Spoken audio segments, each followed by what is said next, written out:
Hey guys, it's Tori and today I'm going to be doing a video I've thought about for a long time. So in the past I have done my top 10 favorite classics of all time. And the reason I've done that instead of just general favorites is because most of my favorite books are classics, so I feel like that just works better for me. I have a lot more specific classics that I would say, yes, these are some of my favorites, whereas more recently written books, I do have a few that I consider favorites, but it's a little bit harder for me to rank them. That all being said, I have decided to just do this. So this top 10, honestly, it could change. There were a few that I considered putting in this top 10 that I decided not to. And I did also rank these, but this ranking could change by the day, absolutely. Like none of them, maybe only the top one really is a solid, like that is my number one, but the rest of them really could change. So let's just get into this, starting with number 10. And in the 10th place, we have Entwined by Heather Dixon. This is a favorite from my teenage years. This story is a retelling of the 12 Dancing Princesses, and it is a wonderful, slightly dark, but not terribly dark, fairy tale-esque story that I just really, really loved. I reread it several times growing up. It is probably one of the books I've reread the most. Not only does it follow these really sweet romances, but it also has a really good focus on a father-daughter relationship, and the father in this story being the king of these 12 princesses. And he's a very strict man. He's a very intense and not a very emotional person, and he has his own idea of how things should go, especially with mourning as their mother passes away at the beginning of this story. And we're able to see as he and his oldest daughter in particular, but really all of his daughters, are able to come back together after this great loss and really become more of a family than they were in the past. Additionally, there is a really creepy and dark villain in this story that just adds a lot of really interesting flavor to the story, and it was one that I just really loved growing up and would love to honestly reread, as it's been several years since I did that. Though I have had several books surpass this in my estimation in recent years, I still feel like it has to be in my top 10 because it did make such an impact on me and is one that I still feel like I would enjoy even at this age. Next, we have a middle grade that I just read a few years ago, but it really again had a huge impact on me and has really stayed with me, and that is Wonder by RJ Palacio. I really enjoy this story, mostly because I really relate to the older sister. I really appreciate her view on the world, her view on her position as an older sister to this boy who struggles a lot because of his deformities. And I just love how this book overall explores a variety of perspectives within this situation. So if you don't know much about this book, this is a middle grade contemporary following a young boy named Augie who was born with a facial deformity, and he starts public school for the first time in 6th grade. And like I said, not only are we following his perspective, but we also jump around to other people's perspectives. We follow his sisters and his friends' perspectives, and we're able to get a really good view of how this impacts not just him, but everybody around him, and how he as a person impacts people around him. And it's just a very good real life picture, I think, of a story like this, that it doesn't feel overdrawn, it doesn't feel over dramatic. It's just an honest look at this family and individuals in this school, and just them all learning and growing together, and I just really love it. And like I said, I really related to the older sister, being an older sister myself, not to a boy or any child who suffers from this level of health problems, but still to, you know, I have 4 younger siblings, so there is kind of that sense of wanting to allow my parents to focus on my younger siblings, and so me feeling that extra pressure to take care of things myself, as I know my parents have other things to worry about, and yet still wanting my parents' attention. Not that my parents don't give me attention, but just kind of that general feeling that the older sister, I think her name's Olivia, Via, I think is what they call her, but just her general experience really related to mine. And then I just appreciate the rest of the story as well. It's just so sweet, and one I really need to reread. Honestly, all of these I probably should reread soon. Then we have one that's actually a pretty recent read, and that is The Invisible Life of Addie LaRue by V.E. Schwab. This follows the story of a girl who back in the 1700s, she makes a deal with the devil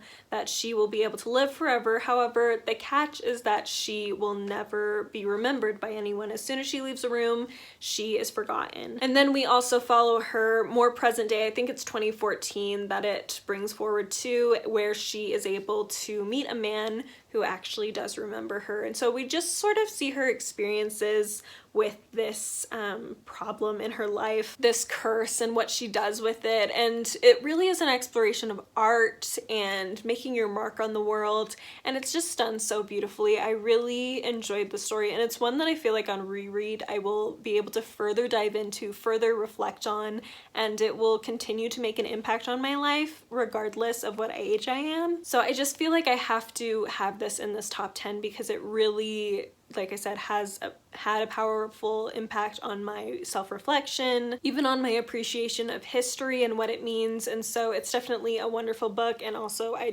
love the cover of it so much. I don't know what it is, but something about it just draws me in every time. In the 7th place, we have a series. I should mention there's a few on here that are technically just series, and I'm not gonna be one of those people who doesn't pick full series just because for some reason we have to pick one book. I think that's ridiculous because series are stories that are meant to be told over multiple books, and obviously every single book will have an impact on that story. So I do have some series in this list, and in the 7th spot we have a trilogy, and that is Inkheart by Cornelia Funke. I don't know if a few years ago this would have been on the list. I did read it when I was in middle school and really loved it, but it's been a long time, and so I don't know if I would have said this was on this list. But I did reread the first 2 at least recently and just loved them. I loved them just as much as I did before, maybe even more. This is a middle grade fantasy following a young girl named Maggie and her father as strange people begin to arrive in their life, and they're people that Maggie's father might actually know. And so we're able to learn a little bit more about their relationship, about what happened in the past, specifically to Maggie's mom, that is bringing about this situation now. And it's just a book lover's book for sure. It's all about the magic of books, how they're able to come to life. And I loved this reread so much that it is officially on my top 10 books of all time. I just seriously love this series. It's magical. I love the characters. I feel like it's a fairy tale-esque world that is just very, very much speaks to me. I love the fairy tale-esque fantasy worlds, and this one just, it has to be on my top 10 list. It has to be. I don't think it will ever be removed from my top 10 list at this point because it just has everything that I want in a fantasy, frankly, particularly in a middle grade fantasy. So yes, love this, and I'm so glad I reread it recently so I could remember how much I loved it. Next we have another one that I read actually just this past year, and that is The Witch's Heart by Genevieve Gornichec. I love this book. This follows the story of Angrboda, who is a witch within the Norse mythology. In fact, she is one of the wives of Loki, and she is the mother of several key players within the story that is Ragnarok, which is kind of like the end of the world within Norse mythology. And we just follow her experiences, and I just loved getting to know her. I loved the exploration of Norse mythology. This really solidified my love of Norse mythology and my desire to continue to get to know more about it. This is a debut novel actually by this author, and I'm so impressed by it. I'm amazed that she could write something this beautiful and enchanting to me as her debut novel, but she did it. I really hope she comes out with more novels eventually, especially surrounding this sort of similar topic. And yeah, it's just a beautiful, wonderful story, and one that has just really stuck with me, and I think will continue to stick with me as time goes on. Then we have The 13th Tale by Diane Setterfield. Love this book so much. This follows a very famous author who is near dying, and she has never told the story of her past, not truthfully. She's always kind of made stuff up, and every time it's different. But now she is ready to tell the truth, and she chooses this woman who helps run a used bookstore with her dad and is just not really super notable within the wider world. And so this girl is very confused as to why she's being picked, but she is, and we're able to discover this author's story alongside her. This is just a wonderful tale of family and family love and how important that is to people, and how impactful loss within family is, even if it's a trauma that you don't necessarily remember. There's gothic elements in this. It really just brings out all my love of like classic gothic tales is put into this book and played with in a way that I just absolutely love. So it does have that classic feel, which is probably in large part why I love it so much. As like I said, most of my favorite books are classics, but this just creates that same atmosphere that I just love. And I really need to reread this one. It's been several years since I read it, and I feel like I have forgotten several details, so I would love to pick it up at some point soon.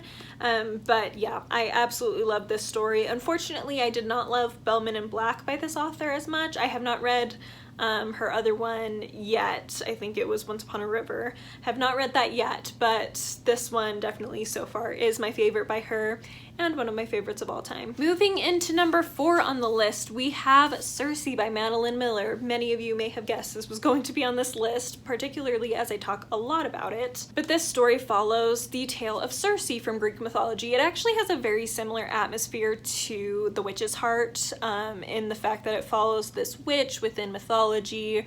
Her story, we're able to get to know her a little bit better. They're definitely different stories, but they have a very similar atmosphere that I just love, I just thrive on. And frankly, the main characters, though different, have some similarities that really draw me in. I just love learning about Circe's story. I love looking at Greek mythology in this way. It just makes it feel a lot more real, I guess. Like, it's really created this world around Greek mythology that I find just really charming and engaging, and yeah, it's just a wonderful story. I'm so excited for her Persephone retelling that's coming out soon that she's working on, but for now this is definitely in my top 10 and in my top 5 because it's just very memorable for me, one I always look to, and one I'm sure I will reread many times in the future. Sorry if you notice anything wrong with my voice. This is the 3rd video I'm filming, and the other 2, at least the first one, took a very long time. So I've been talking a lot for the past like hour and a half, so sorry if you notice anything, but we're just gonna keep going with this. Number 3 and number 2 honestly could switch, and maybe I should switch them, but I'm not going to. We're just gonna leave them how they are now. But number 3 is The Sunne and Splendour by Sharon Penman. I read this last year and I just absolutely adored it. This follows the story of King Richard III, and I'm a huge Richard III fan. I am not one that I think he was perfect or a saint. I'm not necessarily one who thinks he was totally innocent of everything he was accused of, but I just find him fascinating, and I honestly kind of like the idea of him being better than he's been made out to be for a long time, and I really like the way Sharon Penman put this story together. I feel like she did a great job of really exploring all aspects of the story. This book does not only follow Richard's perspective, it follows many different perspectives within the Wars of the Roses, and that just added to its credibility in my eyes. Obviously, she had to take creative liberties with a lot of this, and not everything was exactly true, and a lot of it she just had to come up with some sort of explanation for things that occurred, because we don't really know a lot of the things that happened, why they happened, and that's part of the intrigue of the Wars of the Roses, is there were so many things that we just don't know the answers to, and so there's a lot of exploration to be done there. I just loved this so much. I don't know what else to say. I mean, it's dealing with one of my favorite historical figures, actually a couple of my favorite historical figures, because I also find Elizabeth Woodville very fascinating, but it just did everything I wanted it to do and more, and it wasn't perfect by any means, but it was just everything I wanted it to be, and it's one that I think I would reread many, many times in the future. I just loved it so much, and just being like, since reading this, I've just had so many moments where I was like, I just want to go back and be with Richard in The Sunne and Splendour again. Like, I just want to keep reading this book with these characters, and yeah, I just love it so much. It just was everything I wanted and more. And yeah, this is an absolute favorite of all time. Up next we have a series I feel like I actually haven't talked about very much on this channel, which is kind of funny because I do love it, but most of these books I read before I started my channel, so I haven't talked too much about it, and the most recent book in this series I still have yet to read, so hopefully this year I can get that done. But anyway, it is The Way of Kings, or the Stormlight Archive by Brandon Sanderson. I did consider putting Mistborn on this list as well, but I feel like all the books I've mentioned I love just as much as Mistborn, and since I already had Stormlight Archive on here, I was like, you know what, we'll just not do Mistborn. I'd rather do the other books, I think, but I do really like that series as well. That all being said, this is part of the Cosmere, created by Brandon Sanderson, in which multiple series and things are part of this greater universe. In this one, we follow several perspectives of people basically fighting in this big war, and there's a lot of mystery involved, there's a lot of greed and political intrigue going on, and it's just an epic, incredible story that is just so enchanting. I absolutely love the characters in this. I love the plot and where it goes. It's just very dramatic and exciting. The world is very intriguing. The magic system is very intriguing, and there's still so much more to learn about it. I think it's got a great setup where we're able to learn a lot about the world, but it never feels info dumpy, and there's enough mystery about the world for not just the reader but for the characters as a whole that it keeps me engaged, it keeps me going, and I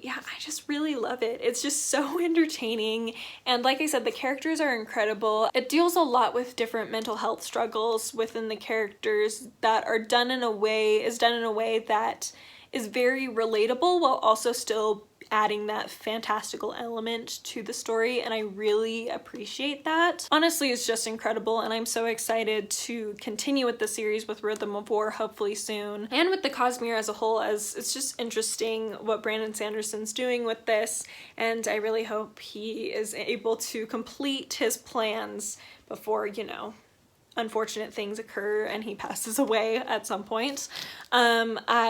Because I just want to see where everything goes. I don't want there to be any loose ends, hopefully, by the end of this. So yes, that is my number 2 favorite book, is the Stormlight Archive. And number 1 needs no introduction, and honestly needs very little explanation, because I think it's probably pretty obvious to you what it's going to be, and that is the Harry Potter series by J.K. Rowling. I love this series. My channel's named based on this series, and it just, every time I reread it, it captures my heart a little bit more. I sometimes think, oh, maybe I don't like Harry Potter as much as I think I do, and then I reread it and I realize that's silly, because obviously I love it so much. It is just so well put together.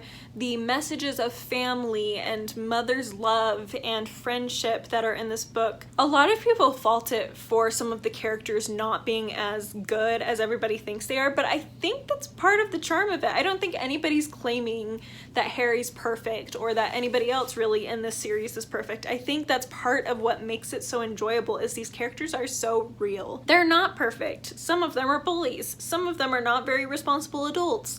That is normal. That is what real life has. We are all dealing with irresponsible adults and unkind children, and children who are genuinely good at heart who maybe make bad decisions. Like, we are all dealing with that. We're dealing with friend drama. We're dealing with trauma of different sorts, and we're dealing with family struggles, and it's all just so real. But it adds a bit of magic, and that just is the cherry on top. We're able to explore this magical world that's very similar to ours, except it has a little bit more whimsy to it. It has a little more possibility to it. The plot is so well put together. There's so much good foreshadowing for books way ahead of when they actually occur. Obviously, there's always going to be some plot issues or plot holes. Alas, that is the nature of the beast when you're writing a book, especially a series. That's just going to happen at least a little bit. It's almost impossible to avoid all plot holes. But I think the thing that most touches me and impacts me about this book is how well done not just the main characters are, but the side characters as well. All the side characters, you know them. And it's so common for people to fall in love with a wide variety of characters because J.K. Rowling takes the time to explore